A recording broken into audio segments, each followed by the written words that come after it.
விடுதலை சிறுத்தைகள் கட்சியின் மீது தொடர்ந்து அவதூறு பரப்பும் பாமக நிறுவனர் ராமதாஸ் மீது அவதூறு வழக்கு தொடரப்போவதாக தொல் திருமாவளவன் தெரிவித்துள்ளார்.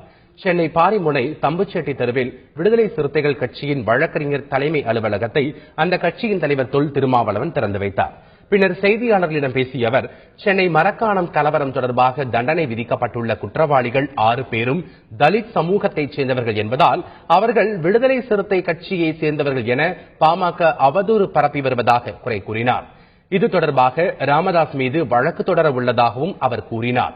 தலித் சமூகத்தினருக்கு எதிராக வெளியாகும் தீர்ப்புகளில் அரசியல் தலையீடு இருக்குமோ என்ற சந்தேகம் எழுவதாகவும் திருமாவளவன் தெரிவித்தார். திமுகவிற்குள் குழப்பத்தை ஏற்படுத்த சுப்பிரமணியன் சுவாமி முயற்சிப்பதாகவும் தொல் திருமாவளவன் பேசினார். தொடர்ந்து எங்கள் மீது அவதூறு பரப்பி வருகிற பாமக நிறுவனர் ராமதாஸ் அவர்களுக்கு அவருடைய கருத்தை தொடர்ந்து பிரதிபலித்துக் கொண்டிருக்கிறவர்கள் மீது அவதூறு வழக்கை விடுதலை சிறுத்தைகள் தொடுக்க உள்ளது.